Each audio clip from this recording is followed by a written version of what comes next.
Hello students, welcome you all in our classes provided by MDN Public School. Here is Anjali to teach you social science.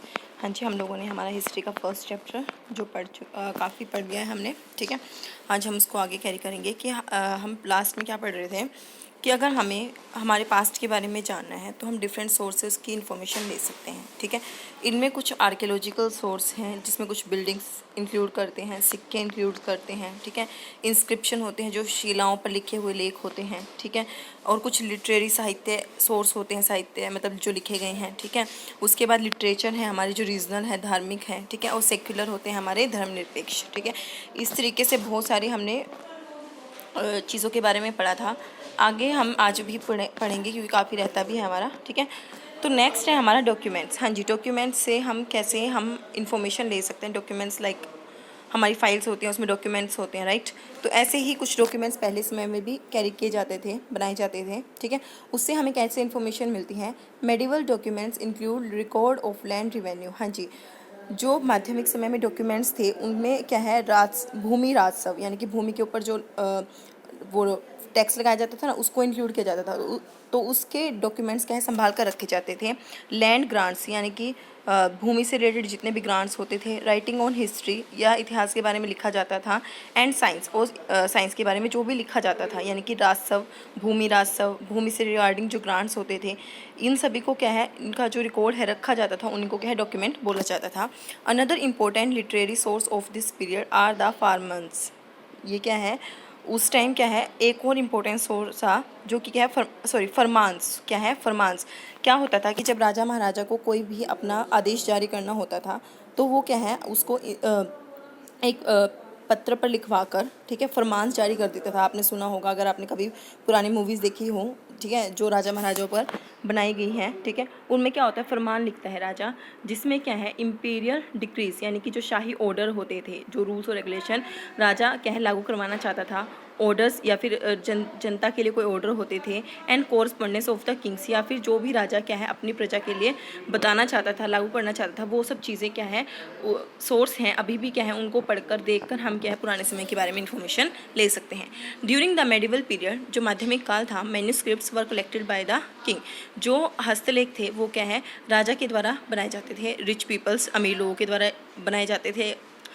Monasteries and temples, और क्या है, जो हमारे मंदिर होते थे या मोनेस्ट्रीज़ होती थी, ठीक है, उनमें बनाए जाते थे। These manuscripts were kept in library and archives. आज भी क्या है, ये जो हस्तलेख हैं हमने क्या है लाइब्रेरी और क्या है अभिलेखागार में संभाल कर रखे गए हुए हैं। आर्चीव्स क्या होती हैं, ये वो जगह होती हैं जहाँ पर हम प्राचीन चीज़ें रखते हैं ताकि हमें अगर जानना चाहें तो वहाँ जाकर हम क्या इनको देख सकें और पुराने समय के बारे में इंफॉर्मेशन दे सकें। An archive is a place where document and manuscripts are stores. Archive एक ऐसी जगह है जहाँ पर कोई भी डॉक्यूमेंट पुराने समय से रिलेटेड या मैन्यूस्क्रिप्ट्स क्या है इकट्ठे करके रखे जाते हैं। Today all national and state government have archive where they kept their old official record and transaction. ये कहता है कि आज भी राष्ट्रीय और राज्य स्तर पर क्या है बहुत सारी आर्चीव हैं जहाँ पर क्या है पुराने ऑफिशियल रिकॉर्ड्स और क्या है ट्रांजेक्शन्स जो भी हुई हैं उनको रखा जाता है। Today historians face many difficulty in using manuscripts because of the following reason. ये कहता है आज भी इतिहासकारों को बहुत सारी दिक्कतें आती हैं जब इन हस्तलेख को वो पढ़ते हैं। क्या क्या प्रॉब्लम्स आती हैं, since there was no printing press in that period. उस समय कोई प्रिंटिंग प्रेस तो होती नहीं थी आजकल जैसे प्रिंटिंग प्रेस है, ठीक है, बुक्स को क्या है 1 मिनट में छाप देते हैं, राइट। लेकिन उस टाइम ऐसी कुछ प्रिंटिंग प्रेस होती नहीं थी। Scribes copy manuscript by hand. ये कहता है स्क्राइब्स क्या होते हैं, लेखक। लेखक क्या करते हैं, इन हस्तलेख की क्या है कॉपी करते रहते हैं। Naturally they made small changes in words and sentence. वो क्या है प्राकृतिक रूप है, ये तो मतलब नेचुरल सी बात है कि उनमें कुछ ना कुछ चेंज वो करते हैं। जैसे कोई भी फिल्म बनाते हैं आप लोग देखते हैं, उसमें क्या बढ़ा चढ़ा कर कोई भी चीज़ दिखाई जाती है, ठीक है। तो ये कहता है लेखक क्या करते हैं, जो पुराने समय के लेख हैं, पुराने समय के हस्तलेख हैं, उनमें क्या है उनको क्या दोबारा से लिखते हैं लेकिन उसमें कुछ नेचुरली चेंजेस आ जाते हैं। The small changes made during copying grew over centuries and made the manuscripts substantially different from one another. ये कहता है जो इतने सालों में इतने सारे लेख लिखे गए हैं, मतलब उन लेखकों ने लिखे हैं, तो उनमें थोड़ा थोड़ा चेंज आने की वजह से अभी ये पुराने समय के जो लेख ओरिजिनल लिखे गए थे उससे क्या है बहुत ज़्यादा अलग हैं। So historians often have to guess what the author had original written. इसीलिए क्या है इतिहासकारों को केवल क्या है मतलब अनुमान लगाना पड़ता है कि एक्चुअल में ऑथर कहना क्या चाह रहा है। मतलब आप समझ रहे हैं ना कि जो ओरिजिनल डॉक्यूमेंट्स थे उनमें से जब हमारे जो लेखक हैं अब आज के समय के वो क्या है जब उनको लिखते हैं उनमें से तो नेचुरली कुछ ना कुछ चेंजेस आ जाते हैं, ठीक है। तो इतना सारा समय जो बीत गया है उन चेंजेस की वजह से जो आज के डॉक्यूमेंट्स है वो पुराने समय के जो ओरिजिनल डॉक्यूमेंट्स हैं उनसे बहुत अलग हैं। Author revise their chronicles time to time. जो इतिहासकार है वो इनको क्या है रिवाइज करते रहते हैं। For example Ziauddin Barani wrote his chronicles for the first time in 1356 AD। उस ज़ियाउद्दीन ने क्या है अपनी क्रॉनिकल्स क्या है फर्स्ट टाइम लिखी थी 1356 में। He wrote another version of its 2 years later. उसके 2 साल बाद ही उसने दूसरी भी लिख दी। But both the version differ from each other. लेकिन दोनों ही वर्जन क्या थे, एक दूसरे से बहुत अलग थे। More over historians did not even know about the first version until 1960। और यहाँ तक कि जो इतिहासकार थे उनको जो उसका फर्स्ट वर्जन था उसको 1960 तक तो पता ही नहीं था इतिहासकारों को कि इस बुक का कोई फर्स्ट वर्जन भी है। आप समझ रहे हैं ना। उन्होंने लिखी तो दो बुक थी, ठीक है, एक 1356 में और एक उसके 2 साल बाद। लेकिन क्या है दोनों ही बुक्स एक दूसरे से अलग थी। फिर 1960 में क्या है 1960 तक क्या है यही नहीं पता था कि इसके 2 वर्जन हैं और इसके पहले वर्जन के बारे में कोई इन्फॉर्मेशन नहीं थी। व्हेन हिस्टोरियंस रीड डॉक्यूमेंट्स, जब भी इतिहासकार कोई डॉक्यूमेंट पढ़ते हैं, मैप्स पढ़ते हैं, टेक्स्ट पढ़ते हैं पास्ट से related, they have to keep in mind the different historical background in which that information was produced. ये कहता है कि उस समय के बैकग्राउंड के बारे में उनको माइंड में रखना चाहिए जिस समय का ये इन्फॉर्मेशन उन्होंने ली है। हाँ जी, क्योंकि जो चीज़ें आज हैं वो पहले नहीं थी, ठीक है, बहुत अलग थी। इसलिए कहता है कि जब इतिहासकार इन चीज़ों को पढ़ते हैं तो उस समय की बहुत सारी चीज़ें उनको अपने माइंड में रखनी चाहिए। They also have to careful about the terms they use because they might mean different things in the past. और जो डिफरेंट टर्म्स थी, जैसे हमने फॉरनर की टर्म्स पढ़ी कि उस टाइम फॉरनर किसे कहा जाता था, आज के टाइम में फॉरनर किसे कहा जाता है, ठीक है। उस टाइम हिंदुस्तान की डेफिनेशन क्या थी, आज के टाइम में हिंदुस्तान की डेफिनेशन क्या है, ठीक है। जो टर्म्स हैं वो उस टाइम में अलग थी, इस टाइम में अलग है। तो हमें क्या है जब इतिहास के बारे में पढ़ते हैं तो उन टर्म्स को माइंड में रखना चाहिए। जस्ट होप आपको समझ आ रहा है, ठीक है। New social and political groups, ये कहता है कि नए सामाजिक और राजनीतिक ग्रुप्स। मोबिलिटी होता है एक जगह से दूसरी जगह चले जाना, ठीक है। The medieval period was a period of great mobility. जो माध्यमिक काल था उसमें बहुत ज़्यादा मोबिलिटी थी, मतलब लोग एक जगह से दूसरी जगह जा रहे थे। People travel to long distance in search of wealth and opportunity. जो लोग थे वो एक जगह से दूसरी जगह यात्रा करते थे ताकि वो क्या है संपत्ति और जो अवसर हैं उनको पा सकें। Many travellers groups came to the subcontinent because it has immense wealth. Immense होता है बहुत अत्यधिक मात्रा में, एंड पॉसिबिलिटी ऑफ ग्रोथ। कहता है कि बहुत सारे जो यात्री थे वो इसीलिए आए थे अपने अपने उपमहाद्वीप से क्योंकि यहाँ पर क्या है अधिक मात्रा में संपत्ति थी और ग्रोथ की जो अपॉर्चुनिटी थी, अवसर थे वो ज़्यादा थे, ठीक है। One group of people who became more important in this period were Rajput. उस समय जो सबसे इम्पोर्टेंट ग्रुप था वो कौन सा था, राजपूत था। Between the 18th to 14th century the term was applied more generally to the group of warriors who claimed Kshatriya caste status। ये कहता है कि 18 से लेकर 14वीं सेंचुरी तक, शताब्दी तक ये जो टर्म है वो उन योद्धाओं के लिए यूज़ की जाती थी जो अपने आप को क्षत्रिय बोलते थे। हाँ जी, जो ये मतलब आपने कहा ना कि उस टाइम में क्या है राजपूत बहुत फेमस थे, ठीक है। 18 to 14 सेंचुरी में ये जो टर्म थी वो क्या है योद्धाओं के लिए यूज़ की जाती थी जो अपने आप को क्या समझते थे, क्षत्रिय समझते थे, ठीक है। न्यू आइडियाज़, नए आइडियाज़, ठीक है। That these travellers group brought new technologies, new crops, other innovatives ideas with them. हाँ जी, जैसे जैसे ये ट्रैवलर्स यात्री आते रहे तो ये नई नई टेक्नोलॉजी, बहुत सारी फसलें और बहुत सारे नए आइडियाज़ अपने साथ लेकर आए। These new ideas resulted in great economic, political, social, culture changes. इन नए आइडियाज़ की वजह से बहुत सारे आर्थिक, राजनीतिक, सामाजिक और प्रागित चेंजेस आए। इम्प्रूवमेंट इन टेक्नोलॉजी, जो हमारी टेक्नोलॉजी है वो कैसे इम्प्रूव हुई। The medieval period also witnessed great technology changes. जो माध्यमिक काल है उसमें यह भी देखा गया कि जो टेक्नोलॉजी है उसमें बहुत ज़्यादा चेंजेस आ रहे हैं। For example the period introduced the Persian wheel in irrigation. उस समय क्या है जो पेरिशियन व्हील है इरिगेशन यानी कि सिंचाई में यूज़ किया जाने लगा। The spinning wheel in weaving, जो स्पिनिंग होता है काटना, ठीक है, जो काटने की मशीन थी वीविंग में, बुनाई में, वो यूज़ की जाने लगी। फायर आर्म्स यानी कि फायर आर्म क्या होती हैं, तोप, ठीक है। इन कॉम्बैट क्या होता है, युद्ध, ठीक है। तो युद्ध में क्या है तोपों का इस्तेमाल भी किया जाने लगा। हाँ जी, आपने कहा ना कि टेक्नोलॉजी में चेंज आने लगे, तो क्या चेंजेस आए कि सिंचाई में क्या है पेरिशियन व्हील का इस्तेमाल होने लगा, ठीक है। वीविंग में स्पिनिंग व्हील का इस्तेमाल होने लगा, ठीक है। और जो युद्ध थे उसमें किसका इस्तेमाल होने लगा, तोप का इस्तेमाल होने लगा। न्यू क्रॉप्स, नई फसलें क्या आई, new foods and beverages, beverages होते हैं पेय पदार्थ, ठीक है, पीने के लायक जो पदार्थ होते हैं, ठीक है। नए नए भोजन और नए नए पेय पदार्थ वर introduce in the sub continent by the travellers group, जो यात्री आए वो क्या है नई नई चीज़ें लेकर आए। Potatoes, corn, chillies, T, coffee व सम ऑफ द न्यू क्रॉप्स, इनमें से जैसे आलू, मक्का, मिर्च, चाय और कॉफ़ी, ये सब क्या है बहुत सारी चीज़ें उन्होंने नई इंट्रोड्यूस की into the sub continent during this period. इस समय क्या है इन्होंने बहुत सारी चीज़ें नई इंट्रोड्यूस की। न्यू पीजेंट ग्रुप, पीजेंट क्या होता है, किसान, ठीक है, नए किसान के समूह, ठीक है। In order to clear the forest, जब क्या है जंगलों की सफाई की जाती थी, forest dwellers were some time pushed out of their land, कई बार क्या होता था जो जंगलों में रहने वाले लोग थे, फॉरेस्ट ड्वेलर का मतलब होता है जंगलों में रहने वाले लोग, उनको क्या है उनकी भूमि से निकाल दिया जाता था with the spread of agriculture settlement, ताकि वहाँ पर क्या है एग्रीकल्चर को बढ़ाया जाए, मतलब फॉरेस्ट तो काट दिए जाए, जंगलों को काट दिया जाए और वहाँ पर क्या की जाए एग्रीकल्चर की जाए। So changes in their habitat force many of them to migrate, इस वजह से क्योंकि जो जंगल में रहते थे उन लोगों को बाहर जाना पड़ता था, ठीक है, तो उनके आवास में क्या है बहुत सारे चेंजेस आते थे क्योंकि उनको क्या है माइग्रेट होना पड़ता था। सम ऑफ देम बिकम पीजेंट्स, और इनमें से कुछ क्या बन जाते थे, किसान बन जाते थे। These new peasants group gradually began to be influenced by regional markets,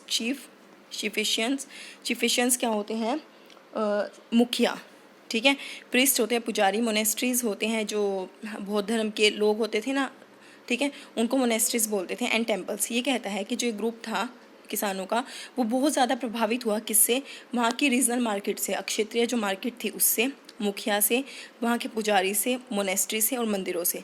they were required to pay taxes, उनको टैक्स पे करना पड़ता था, and offer goods and services to local lords, lords होते हैं स्वामी, वहाँ के जो लोकल लॉर्ड्स हैं यानी कि लोकल स्वामी थे वहाँ के, उन लोगों को मतलब जो ये पीजेंट्स गए थे वहाँ पर उनको टैक्स भी देना पड़ता था और कुछ गुड्स और सर्विसेज भी देनी पड़ती थी। The above condition created significant economic and social differences among peasant, इनकी वजह से बहुत सारे आर्थिक और राजनीतिक जो डिफरेंस थे वो क्या है उस समय देखने को मिले। Some possessed more productive land whiles other were given manual task, ये कहता है कुछ जो पीजेंट्स थे, बहुत कुछ पीजेंट ऐसे थे जिनके पास क्या बहुत अत्यधिक मात्रा में बहुत अच्छी लैंड थी और मैनुअल का मतलब होता है नौकर, और कुछ को केवल क्या है नौकर बनकर रहना पड़ता था, एंड दस रिलीगेटेड टू पॉवर्टी, इस वजह से वो क्या है गरीबी में जकड़े जाते थे, ठीक है। There were a sizeable number who worked as agriculture labour, क्या है उस समय बहुत अत्यधिक मात्रा में ऐसे पीजेंट थे, ऐसे किसान थे जो क्या है एग्रीकल्चर लेबर की तरह काम करते थे।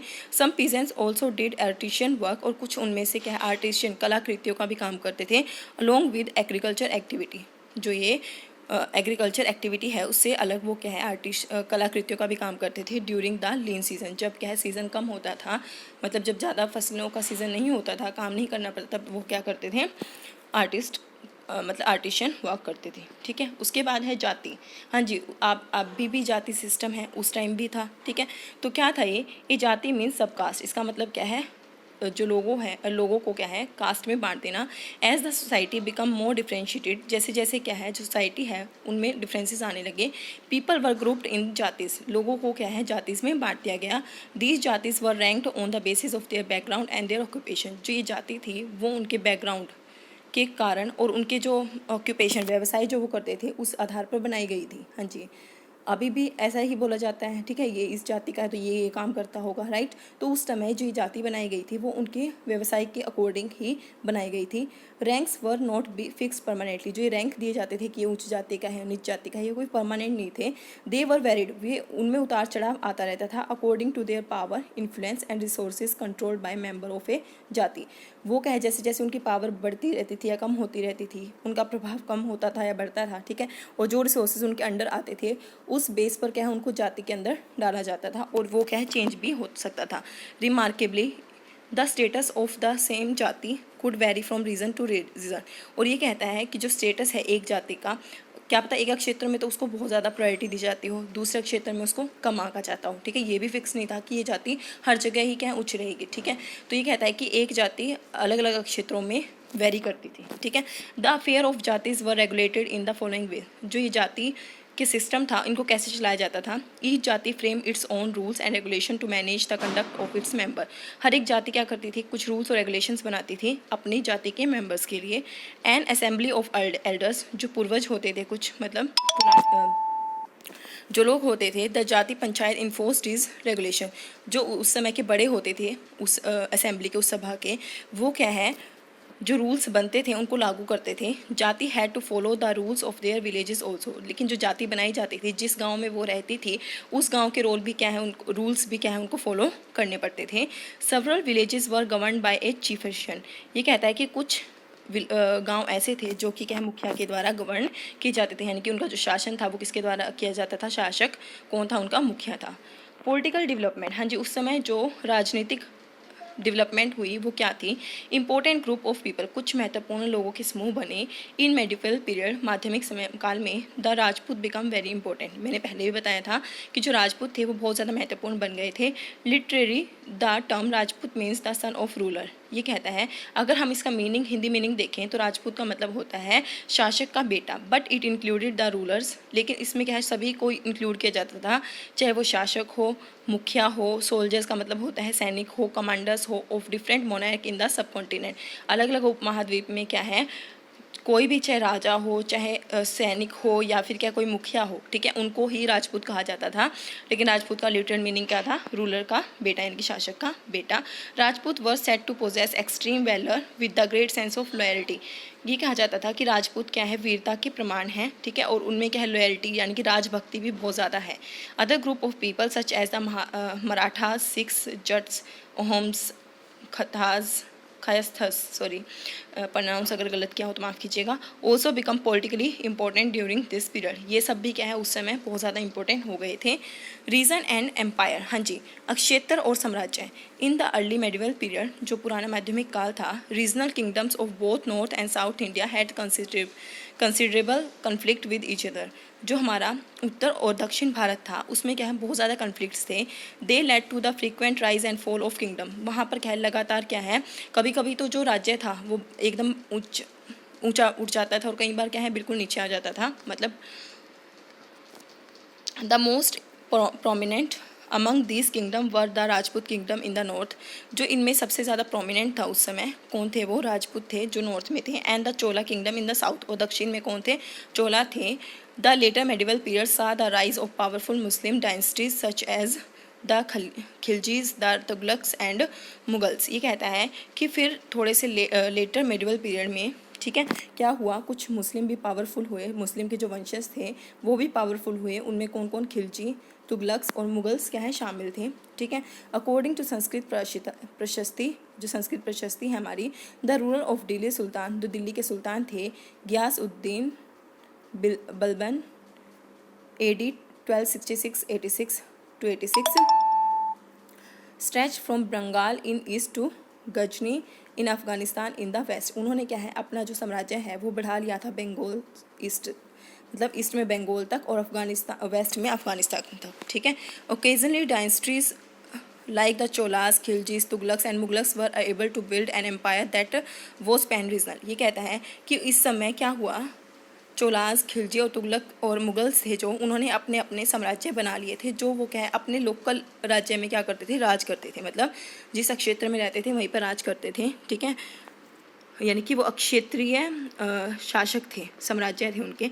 इन द 18th सेंचुरी, जब 18वीं शताब्दी थी, with the decline of Mughals empire, जैसे जैसे मुगल का एम्पायर है जो वो, उनमें गिरावट आई। मैनी रीजनल स्टेट्स एंड रीइमर्ज्ड, तो उस समय बहुत सारे जो स्टेट्स थे वो क्या है, दोबारा से उभरे, but due two year of imperial, और फिर क्या हुआ, शाही समय में, एंड पैन रीजनल रूल, और क्या है, जो वहाँ के लोकल रूलर्स थे, the character of the region had change considerably, तो वहाँ के जो करेक्टर थे उसमें काफ़ी सारा चेंज आया, हाँ जी, due to the era of imperial, देखिए क्या कहा गया है, वहाँ पर जो शाही थे, शाही लोग थे, ठीक है, और जो वहाँ के लोकल सम्राट थे, मतलब वहाँ के क्षेत्रीय साम्राज्य था, उसमें काफ़ी सारे चेंजेस आए। As a result many district and share tradition came into the existence in the field of governance, management of economic, culture and languages, और इसी कारण से वहाँ पर क्या है, बहुत सारे शासन में और मैनेजमेंट में, अर्थशास्त्र में,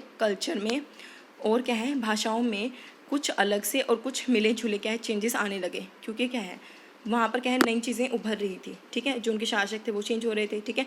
all these region felt the impact of large pan regional forces of integration without losing their distinctness. ये कहता है कि वहाँ पर बहुत सारे क्षेत्रीय साम्राज्यों के आने की वजह से, सम्राट के आने की वजह से बहुत सारे चेंजेस आने लगे, लेकिन उन्होंने जो क्योंकि वो रीज़न अलग अलग थे जहाँ पर ये लोग आकर रहने लगे थे, राज्य करने लगे थे, लेकिन फिर भी क्या है उन्होंने जो अपनी डिस्टिक्टनेस थी, मतलब जो एक दूसरे से भिन्नता थी, उन्होंने वो नहीं हुई। लेकिन जो इनके सम्राट थे वो एक ही थे, तो काफ़ी सारे वो उन्होंने प्रभाव भी डाले, लेकिन क्या है इन्होंने अपनी जो डिस्टिक्टनेस थी उस क्षेत्र टू क्षेत्र जो वेरी कर रही थी, वो क्या है इन्होंने नहीं खोई। थोड़ा सा पजलिंग है ये, ठीक है, लेकिन आप लोग इसको रीड कीजिएगा तो आपको समझ आ जाएगा, ठीक है, वरना आपको जब क्वेश्चन आंसर करवाए जाएंगे और अच्छे से समझा दिया जाएगा, ठीक है। तो मिलते हैं हमारी नेक्स्ट क्लास में, तब तक के लिए स्टे सेफ, स्टे हेल्दी।